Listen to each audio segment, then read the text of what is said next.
Maneva na sema PENDREAM TV. PENDREAM TV de osia dem yopo. Memo bibiara kwa ba eba PENDREAM TV. Say we are new to the channel, subscribe to the channel, no like the video, no share ma afofran so ensa enkabi. Last Tuesday, information told us say Reshuffle akoso ewo Nana Addo Akufo-Addo na banmu in the last hours of ne governance. Na ministries bia Reshuffle yi ekaomo the finance ministry led by Ken Oforiatta. Yeah, some MPs in parliament no more pese or resign even before the IMF negotiations na koso. Na eneno Franklin Kujo edi ensembi atudwa ya wache say though finance minister though Ken Oforiatta is no longer the finance minister na emom say no position na yede ba be mano no kra no is even bigger than the minister of finance ya wache say owotumi ewo ahoden esene the minister of finance ya wache say odnya information be from asase news source ya information chese Nana Addo Akufo-Addo is set to appoint Ken Oforiatta as the senior presidential advisor of the economy. He will also serve as the presidential special envoy on international investment and capital markets, according to Asase news source in the office of the president. Na in some way, so no Jonnie Hughes actually afa Reshuffle and Nana Addo Akufo-Addo appointed back to Nsembia. Dr. Mahmoud Bawumia eka efa Reshuffle. Na me pastor beka me ho na yakotie ensema Jonnie Hughes ede atudwa. Say we ni wo ha subscribe to channel no na bell the notification bell no. Yentie sane Jonnie Hughes eka anense. Now there was something in this country at some point called the Hope Campaign. But before we get to it, a bit of throwback from Dr. Mahmoud Bawumia on Reshuffle and what the essence of a reshuffle really is. A bit of a throwback from Dr. Mahmoud Bawumia as a Facebook post on what a reshuffle actually is and what it's supposed to mean. Because yesterday, the president did a reshuffle. And when I look at the list, you have a lot of young, promising people there. For example, MP for Kankwe South, Dakwa Newman. Amazing young lady, by all standards. You can't take that away from her. Amazing. Now, we are bringing in Dakwa Newman at this time, in this injury time, right? That's when we are tossing in Dakwa Newman at this time. And you ask yourself the question, did President Akufo-Addo not know the potential and capacity of Honorable Dakwa Newman? At the time, what Addo Asafo was busy TikToking and dancing and slurring and speaking slangs, as they say to us, did the president not know? Because Addo Asafo was out of her office, neglected her duty, her cabinet role for more than a year. Dakwa Newman was in this country. Did the president not know that there was a lady called Dakwa Newman who could have filled that slot for Addo Asafo? Even worse, after Addo Asafo was shown the exit, Madame Cecilia Bunadapa was given the caretaker role. She was Minister for Sanitation and Water Resources, but she was also given the caretaker role at the Ministry of Gender, Children and Social Protection. A cabinet role, school feeding program, all those things. Around that same time when we were busy toying with the lives of gender, children, and social protection, 19 boys had been sodomized by their social studies teacher, Natoma Otabel, in Kopi. We had to talk about it before prosecution got serious and actually prosecuted him. It took forever for the ministry to issue a common statement. It took forever for them to get help, because in this country, if you're either raped or sodomized, or if you're either defiled, you, the victim, will have to bear the cost for it. And these are children who did not have money. Their parents did not have money. At the time when the caretaker minister had come, and also we had Hajia Gariba, who was recently appointed to that role. Now she has also been kicked out. So within this short period, we have had 4 people. Now we are putting Dakwa Newman there in injury time. And I can only imagine the kind of pressure I put on Dakwa Newman. I can only imagine the kind of pressure I put on Daquan Newman. Then you have another person. I mean, we'll go to the names. Bring out Dr. Bawumia's post for me, please. 20th of January 2016, Dr. Mahmoud Bawumia. Reshuffles are normal with all governments. However, with the record of the current government and the current state of the Ghanaian economy, with its attendant hardship, what the people of Ghana desire is a reshuffling or change from amongst others. 1, the hardship that afflicts our people. 2, the unprecedented joblessness affecting the Ghanaian youth. 3, the astronomical increases in taxes, utility prices, and fuel. 4, the decline of agriculture and manufacturing. 5, the unprecedented corruption under the government. 6, the incompetent economic management of this government. The ongoing reshuffle appears to be one to do with winning an election rather than one aimed at addressing the challenges faced by Ghanaians. In this regard, I am convinced that the ongoing reshuffle by the president will be meaningless. Thankfully, the ultimate reshuffle will be done on November 7 by the people of Ghana. This was Vice President Bawumia. This was what he said. Now, fast forward to this time and ask yourself what really has changed, because as part of the campaign, there was also the Hope campaign. What really has changed? Because clearly some of the people who are being put up there, they are injury time players. We will have another encounter like we had at the AFCON. The coach must know the players, and the coach must be able to swap the players at the right time for the players to make an impact. If not, the change will be useless, as Dr. Bawumia himself alluded to. So go to a place like the Ministry of Tourism, Arts and Culture. If that there was any time any presidential candidate and his vice president had any monstrous support from any industry, it would be from the arts and culture and tourism section. Which musician won't you mention? Kwabuna Kwabuna, KK Fosu, Lucky Mensa, Daddy Lumba, Sarkodie, Samini, Dada Hafko. Name them. Then you can come to the actors. Go to engineers, Fred Che, Mensa. Just name them off the cuff. The promises that were made to that sector alone, and that sector had also seen Catherine Afeku. We have not finished talking about Afrima and how much money we lost during Afrima. We have not finished talking about Barbara Otinjesi. We have not finished talking about Dr. Mohammed Awal. Now we have Andrew Ejapa Mesa there. So the ministry that had the most support, composed the best songs for Nana, all the artistry stuff that was put up there. We are playing Chaskele with the ministry. Not to say Bobo is not fit, Andrew Ejapa Mesa is not fit to be there. I'm just saying that what exactly have we been able to achieve with that ministry? We promised them studios across the country. How many of those studios have we built? We promised that we're going to set up the art fund. What have we done with it? We promised them that we're going to give them an ultramodern facility, at least one. What have we done with it? And these are manifesto promises. There was creative art for change. And yesterday people were jubilating, Ken Ofori-Atta is gone, Ken Ofori-Atta is gone. Did he go anywhere? Listen to Franklin Kujo. He says the former finance minister, Ken Ofori-Atta, is to be appointed as the senior presidential advisor on the economy. He will also serve as the president's special envoy on international investment and the capital markets, according to Assassin news sources in the office of the president. Meaning he will be in charge of negotiating most big deals. He is now bigger than the Ministry of Finance.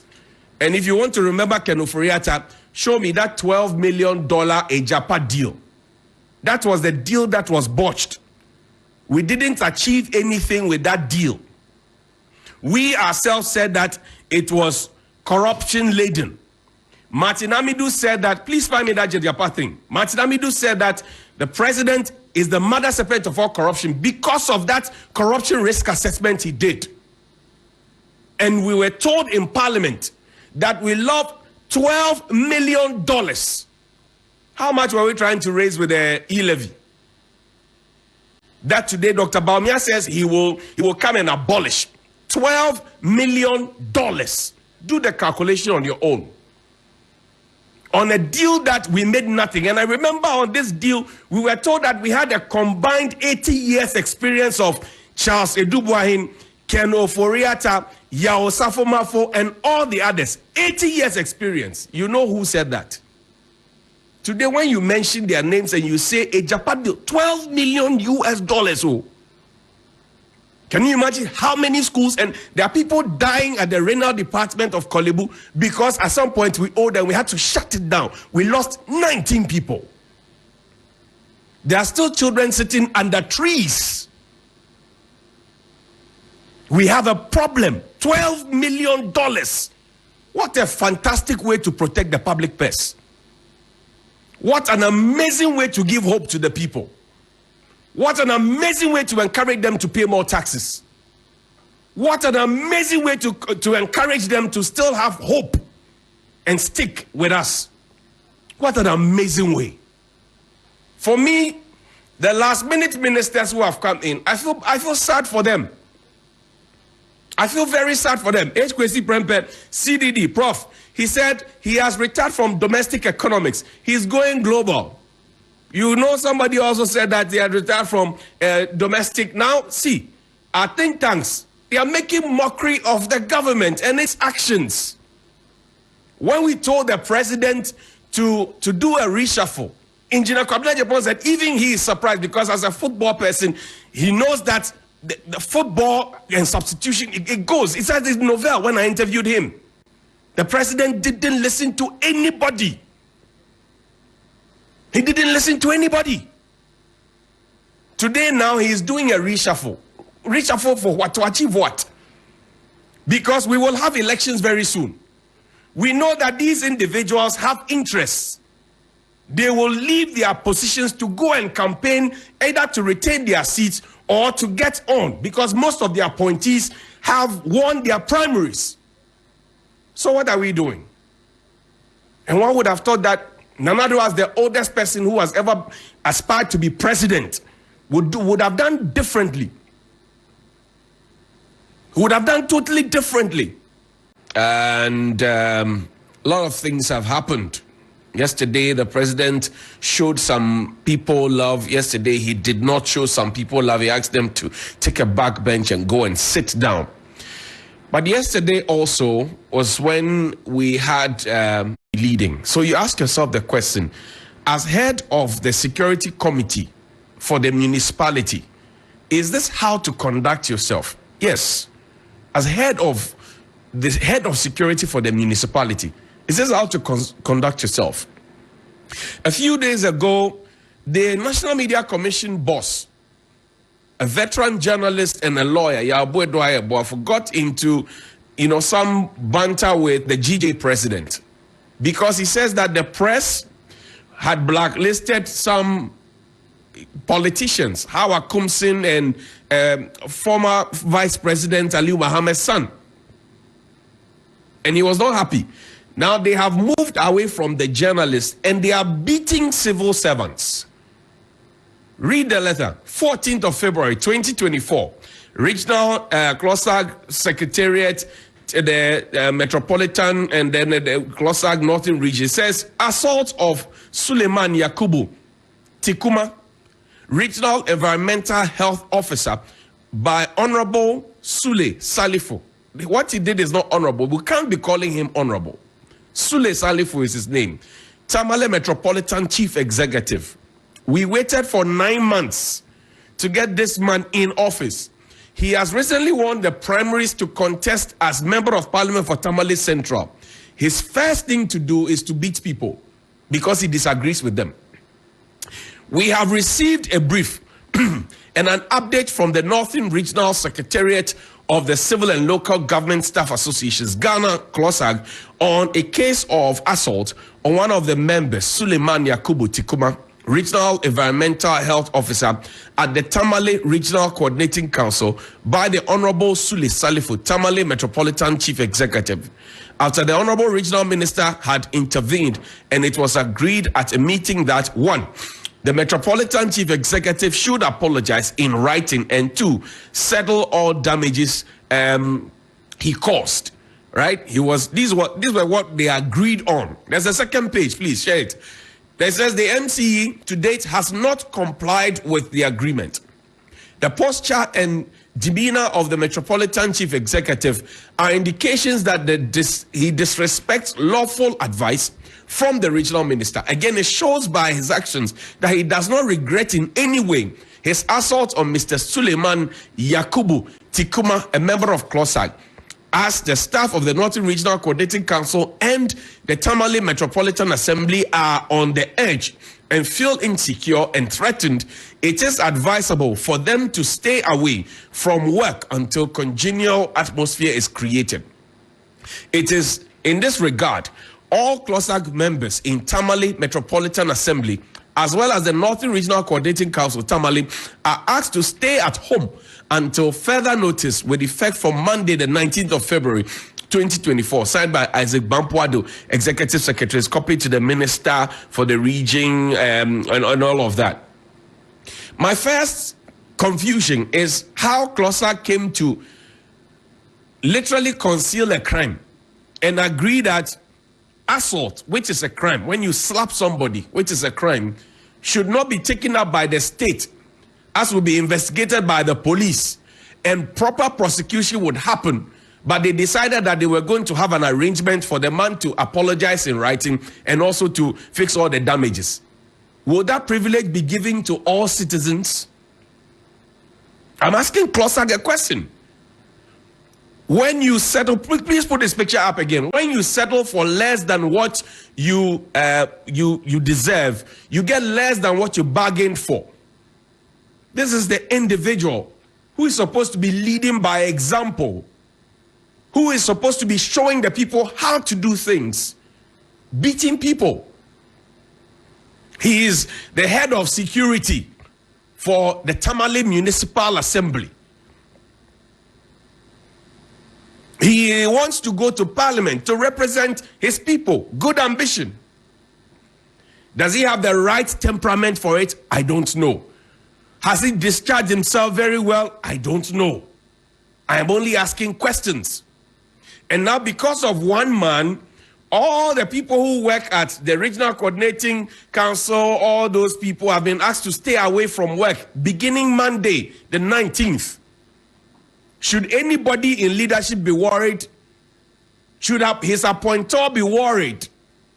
Well, we are told by the Daily Guide, if you read page 3, that the president has traveled to an undisclosed location. I didn't write it, it's the Daily Guide. If you buy a copy, you see it. Because he has gone on an official duty, but he has gone to an undisclosed position. Put the man's picture there. We should name and shame, because this brazen disregard for law and order must stop. We must begin to make examples of people. It must stop. But I don't blame him. I blame CLOSAG too. Mr. Bampuado knows how I like him, but I blame him too, because they agreed that somebody had committed a crime. Ghana police sat there, they watched. The crime was not reported because there has to be somebody who reports. CLOSAG was supposed to have impressed upon their man to report the crime, and then the police will investigate and then carry it through the court processes. CLOSAG failed. So even they are complaining now, they are both accomplices and they are victims as well. CLOSAG is an accomplice to the commission of a crime by the laws of the country. Let's move away from there. I want to give you a little throwback.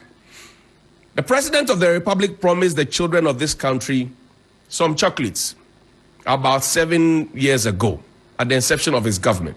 Just put the press cuttings there for me. And up until now, when you ask the children whether or not they have gotten the chocolate, they say, Grandpa has not brought the chocolate. Because Grandpa promised the children chocolate. And Grandpa also promised the children that they were going to get a warm mug of cocoa drink. But Grandpa has not brought the chocolate. And Grandpa had told them that mug of chocolate drink and the bars of chocolate was going to help with the local production and consumption of chocolate, of cocoa as well. And up until now, the children don't have it. And it's a problem. Because now even the children are beginning to doubt what's going on. We are promised chocolate is there. It's there. We were promised. And one of the curtains, please put the curtains up. One of the curtains is from the website of the Ministry of Gender, Children and Social Protection.